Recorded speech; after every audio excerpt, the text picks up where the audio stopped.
Hi guys, welcome to ஐமூஸ் kitchen. இன்றைக்கி நம்ம இந்த சங்கரா மீனில் குழம்பு செய்ய போகிறோம். சங்கரா மீனை வறுக்க போகிறோம். சரிங்களா?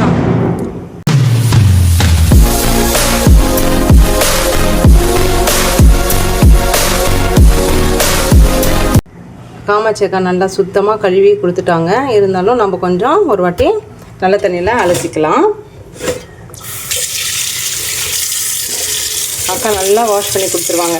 இந்த மீன் தலையை கூட நல்லா சுத்தமாக அந்த இதெல்லாம் செதலெல்லாம் எடுத்துகிட்டு, ஆனால் இந்த மீனில் நிறைய செதல் இருக்குங்க. இது கடல் மீன். எங்கள் வீட்டுக்காருக்கு தான் இந்த சங்கரா மீன் ரொம்ப பிடிக்கும். எனக்கு அவ்வளோ இஷ்டம் இல்லை இந்த மீன். பட் ஆனால் டேஸ்ட்டு நல்லாயிருக்கும். நல்லா பெரிய மீன். இது உருட்டு சங்கரா. இது உருட்டு சங்கரா மீன்.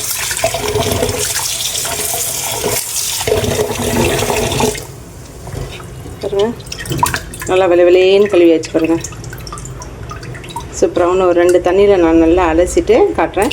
இந்த மீனுக்குள்ளே இருக்க இந்த ரத்தக்கரை எல்லாம் கூட எடுத்துருவாங்க அக்கா. பார்த்தீங்களா மீன் எவ்வளோ சூப்பராக இருக்குன்ட்டு. இந்த மீன் ரொம்ப டேஸ்ட்டாகவும் இருக்குங்க. இது குழம்புல போட்டால் குழம்பு கொஞ்சம் தண்ணியாக இருக்கும். அதுக்கு நான் ஒரு சின்ன டிப்ஸ் எல்லாம் சொல்கிறேன். இந்த குழம்பு செய்யும்போது அந்த மாதிரி வச்சிங்கன்னா குழம்பு தண்ணி ஆகாது. மீனும் இதுக்குள்ளே இருந்து காரம்லாம் போய் நல்லா டேஸ்ட்டாக இருக்கும். பார்ப்போமா? நான் இதை அலசிட்டு உங்களுக்கு காட்டுறேன். மீன் நல்லா கழுவி எடுத்துகிட்டு வந்துட்டேன். இப்போ நம்ம இதில் வறுக்கிறதுக்கு வறுக்கிறதுக்கு என்னென்ன மசாலான்னு பார்த்துக்கோங்க. ஒரு ஃபுல் டேபிள் ஸ்பூன் சோம்பு, அப்புறம் ஒரு 10-15 பூண்டு நிறைய சேருங்க, நல்லாயிருக்கும். அப்புறம் ஒரு தக்காளி, ஒரு தக்காளி தான் போடுறேன். 1/2 டேபிள் ஸ்பூன் மஞ்சள் பொடி, காரத்துக்கு 1 டேபிள் ஸ்பூன் மிளகாய் பொடி, 1/2 table spoon Kashmiri chilli powder போட்டுட்டு நல்லா நைஸாக அரைச்சிட்டு வந்துடலாம். தண்ணி ஊற்ற வேண்டாம். தண்ணி ஊற்றாமல் ஃபஸ்ட்டு அரைச்சிட்டு தேவைப்பட்டுச்சுன்னா தண்ணி போடலாம். இதை அரைச்சிட்டு காட்டுறேன். இது ஃபிஷ் ஃப்ரைக்கு நான் போடக்கூடிய மசாலாஸ் என்னென்னா, ஃபஸ்ட்டு பூண்டு, சோம்பு, அப்புறம் தக்காளி, ஒரு தக்காளி, அப்புறம் நான் காரத்துக்கு வெறும் மிளகாய் பொடி, மஞ்சள் பொடி, காஷ்மீர் சில்லி பவுடர் கலருக்கு அரைச்சிட்டு காட்டுறேன். மசாலா நல்லா அரைச்சிட்டு எடுத்துகிட்டு வந்துட்டேன். இதில் நான் உப்பு போடலை, உப்பு போட மறந்துட்டேன். அதனால் இப்போ உப்பு போட்டுறேன். போட்டுட்டு அதுக்கப்புறம் நான் மீனுக்கு மசாலா தடவிட்டு காட்டுறேன். மீனுக்கு நல்லா மசாலா தடவிட்டோம். இதை வறுக்கும்போது அவ்வளோ ஸ்மெல்லாக இருக்கும். நம்ம பூண்டு, சோம்பு இதெல்லாம் போட்டிருக்கோம் இல்லையா, அதனால் நல்ல செம்ம டேஸ்ட்டாக இருக்கும். அதே மாதிரி நம்ம வறுக்கும்போதும் நல்லா வாசனையாக இருக்கும். இது நல்லா ஊறட்டும். எப்பயுமே மீன் குழம்பு, மீன் வறுவல் வைக்கும்போது நம்ம ஃபஸ்ட்டு மீன் வறுவலை செஞ்சிடணும். ஃபஸ்ட்டு அதுக்கு மசாலாலாம் தடவி வச்சிட்டோன்னா அது நல்லா ஊறி அந்த காரம், புளிப்பு எல்லாம் எடுத்து உள்ளே ஊறி இருக்கும். ஒரு 15 to 20 மினிட்ஸ் மேரினேட் ஆகட்டும். அதுக்குள்ளே நம்ம போய் மீன் குழம்புக்கு தேவையான இதெல்லாம் பார்த்துடலாம். இப்போ நம்ம மீன் குழம்புக்கு கடாயில் எண்ணெய் ஊற்றி வச்சுருக்கேன். ஃபஸ்ட்டு நம்ம என்ன பண்ணலாம், இதுக்கு தேவையான பொருட்கள் ஃபஸ்ட்டு வதக்க பொருட்கள் பார்த்துக்கலாம். அதுக்கு நான் ஃபஸ்ட்டு பூண்டு எடுத்திருக்கேன். ஒரு 10 பூண்டு போட்டுருவேன். அப்புறம் சின்ன வெங்காயம் நல்லா தோல் விரித்து வச்சுருக்கேன், அலசி இதுவும் கொஞ்சம் போட்டுக்கலாம். இது நல்லா கலர் சேஞ்ச் ஆகி வரட்டும். இந்த குழம்புக்கு நீங்கள் இந்த மாதிரி வதக்கிட்டு சேர்த்தா தான் உங்களுக்கு அந்த திக்னஸ் கொடுக்கும். இல்லைனா அந்த குழம்பும் மீனும் ஒட்டாது, தண்ணி விட்டுரும் குழம்பு. இது எனக்கு எங்கள் அம்மாச்சி தான் சொல்லி கொடுத்தாங்க. எங்கள் அம்மாவோட ரெசிபி இது. சூப்பராக இருக்கும். நல்லா கலர் சேஞ்ச் ஆகட்டும். அதுக்கப்புறம் நம்ம ஒரு 2 தக்காளியை நான் அரிஞ்சு வச்சுருக்கேன், அதை போடணும். வெங்காயம் பூண்டு நல்லா வதங்கிடுச்சு. இப்போ நான் 2 தக்காளி எடுத்தேன். இப்போ நம்ம தக்காளி போட்டோம் இல்லையா, அதை நல்லா வதங்கணும். வெங்காயம், தக்காளி இது கலர் சேஞ்ச் ஆகிற வரைக்கும் கொஞ்சம் அந்த வெங்காயத்தோட சுருங்கி வரும். தக்காளியோட தோலும் நல்லா சுருங்கி வர வரைக்கும் நம்ம வதங்கிட்டு, அதுக்கப்புறம் வந்து நான் வந்து ஒரு 1/4 மூடி தேங்காய் வந்து துருவி வச்சுருக்கேன். அந்த தேங்காவை நம்ம அதில் போட்டுருவோம்.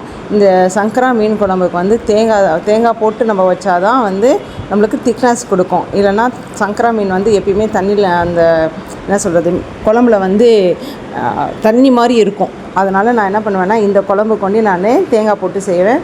நீங்கள்லாம் யாரெல்லாம் வந்து இந்த குழம்புக்கு தேங்காய் போட்டு செய்கிறீங்கன்றதை எனக்கு கமெண்ட் பண்ணுங்கள். இது சிக்மங்களூர் சைடில் வந்து இந்த மீனுக்கு வந்து ராஜா ராணின்னு வாங்க. நம்ம இந்த ஊரில் தமிழ்நாட்டு சைடில் வந்து சங்கரான்னு இல்லையா, அங்கே வந்து அப்படி சொல்லுவாங்க அந்த மீனை. சூப்பராக இருக்குங்க டேஸ்ட்டு. ஆனால் எனக்கு தான் அந்த மீன் பிடிக்காது. என் பசங்களுக்கு, என் வீட்டுக்காருக்கு வந்து அந்த மீன் ரொம்ப பிடிக்கும். இப்போ மஞ்சள் பொடி போட்டுக்கிறேன். அதுக்கப்புறமா குழம்பு மிளகா பொடியும் போட்டுக்கிறேன். குழம்பு மிளகா பொடியில் கொஞ்சம் காரம் கம்மியாக இருக்கும். ஏன்னா நம்ம அரைச்சி ஒரு 3 மாதத்துக்கு 4 மாதத்துக்குன்னு வச்சுக்கிறோம் இல்லையா, கொஞ்சம் காரம் வந்து கம்மியாயிடும். அதனால நான் வந்து வெறும் மிளகா பொடியும் போடுவேன் இந்த குழம்புல. சரிங்களா? இப்போ குழம்பு மிளகா பொடி போட்டு அடுப்பு ஆஃப் பண்ணிவிட்டேன். அந்த நம்ம வெங்காயம், தக்காளி, தேங்காய்லாம் இருக்கு இல்லையா, அதோட ஹீட்லேயே வந்து அது வதங்கி வரணும். இப்போ நம்ம மண் சட்டியில் நல்லெண்ணெய் ஊற்றிருக்கோம். நல்லெண்ணெய் தான், பியூர் நல்லெண்ணெய்னா நுர தொப்பி வரும். இப்போ நம்ம சீரகம் போட்டுக்கிறோம். அதுக்கப்புறமா கடுகு, அப்புறம் வெந்தயம் போடணுங்க. மீன் குழம்புக்கெல்லாம் வந்து வெந்தயம் போட்டால் தான் நல்லா சுவையாக இருக்கும். நான் நல்லா ஒரு 1/2 டேபிள் ஸ்பூன் போட்டுக்கிறேன். இன்னும் கொஞ்சம் கூட போட்டுக்கிறேன் நான்.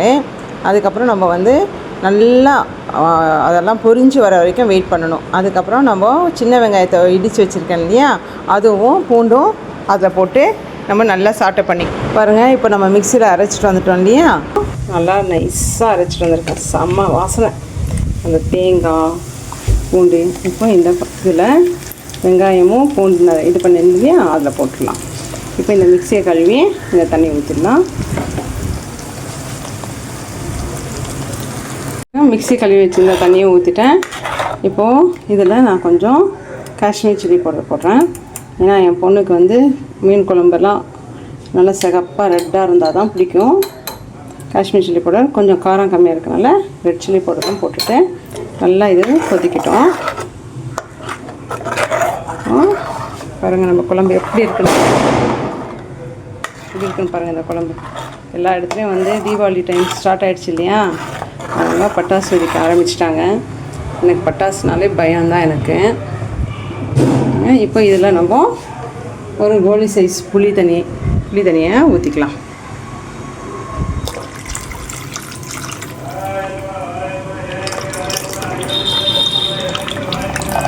நல்லா வடிகட்டி ஊற்றிக்கங்க.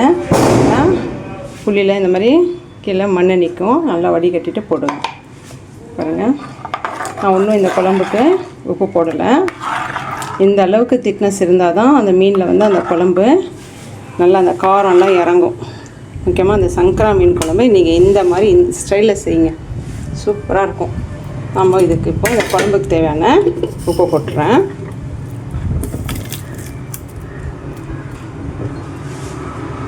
போட்டுட்டு நல்லா கொதி வரட்டும்.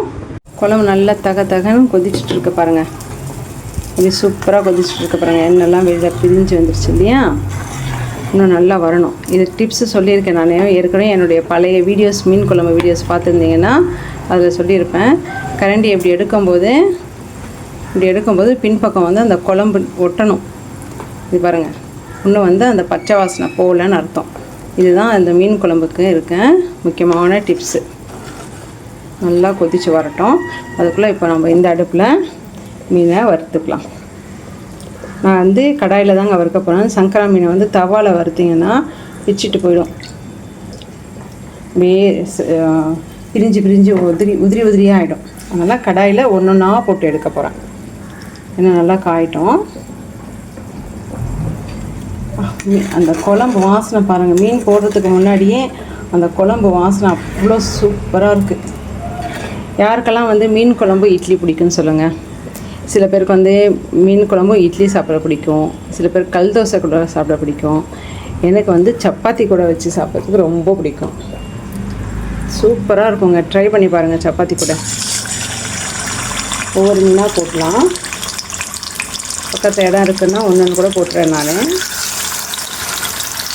அடுப்பை வந்து சிம்மில் வச்சிடணும்.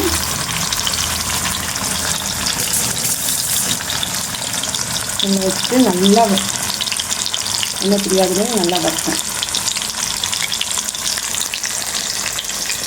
ஆனால் வாசனை நீங்கள் சோம்பு பூண்டு போட்டு ஒரு வாட்டியாவது நீங்கள் இந்த மாதிரி மீனை வறுத்து பாருங்கள்.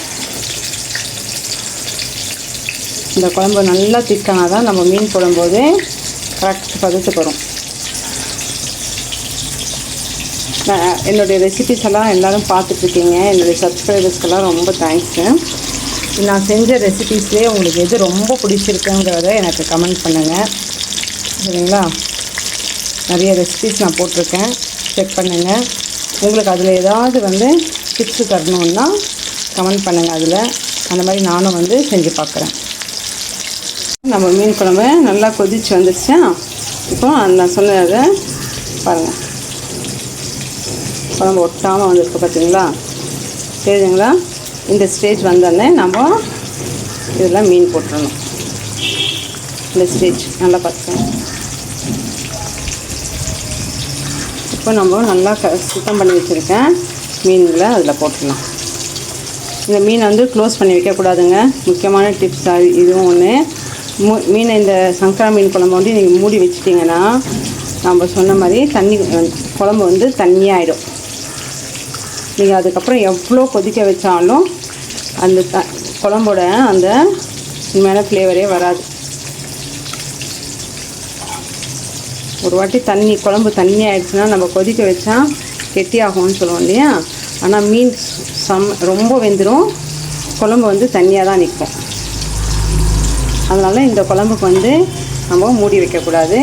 அதே மாதிரி கருவேப்பிலை, கொத்தமல்லி இதெல்லாம் போடவே கூடாது இந்த சங்கரா மீன் குழம்புக்கு. நீங்கள் அந்த குழம்புக்கு இதெல்லாம் போட்டிங்கன்னா அந்த ஃப்ளேவர் எடுத்து கொடுக்கும். சங்கரா மீனோட அந்த வாசனைன்ற ஒன்று இருக்குது இந்த மீன் குழம்புக்கு, அது உங்களுக்கு கிடைக்காது. நல்லா கொதித்து வரட்டும். இந்த பக்கம் நம்மளுடைய மீன் வறுத்துட்ருக்கோம் இல்லையா? வாவ், எப்படி இருக்குங்க பாருங்கள், பார்க்கும்போதே சூப்பராக இல்லை?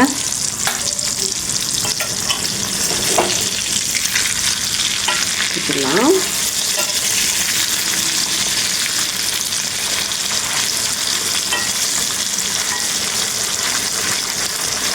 இது உருட்டு சங்கரா, அதனால தான் உடையாமல் இருக்குது உங்களுக்கு. சூப்பராக இருக்குது பாருங்கள். இதே மாதிரி இந்த மசாலா வச்சு செய்யுங்க, நீங்கள் சூப்பராக இருக்கும். நம்ம மீன் குழம்பு ரெடி ஆகிடுச்சு. மீன் வெந்துச்சுன்னு எப்படி பார்க்குறது சொல்லணும்னா, இங்கே பாருங்கள், மீனோட கண் இருக்கு இல்லையா, அது இந்த மாதிரி ஆகிடும். இல்லைன்னா மீன் தலை எடுத்தோம்னா மீனோட வால் பாருங்கள், வாலில் இப்படி சூப்பராக வந்திருக்கு பார்த்தீங்களா? இதுதான் நம்மளோட மீன் வெந்துச்சுன்னு பக்குவம். குழம்பும் நல்லா திக்காக தான் இருக்குது பாருங்கள். தெரியுதுங்களா? திக்காக இருக்குது. இப்போ நம்ம மீன் குழம்பு ரெடி ஆகிடுச்சு. இதுக்கு ஒரு சின்ன டிப்ஸ் இதுக்கெல்லாம் பெருங்காயம் போடக்கூடாதுப்பா. நம்ம மீன் வறுத்து வச்சுருக்க ஆயில் இருக்கு இல்லையா, இதை கொஞ்சமாக போடணும். கொஞ்சமாக ஃபைனலில் இப்படி போட்டுட்டு நீங்கள் இறக்குனீங்கன்னா மீனோட ஸ்ட்ரக்சர் பாருங்கள், குழம்போட டேஸ்ட்டு அந்த கலரு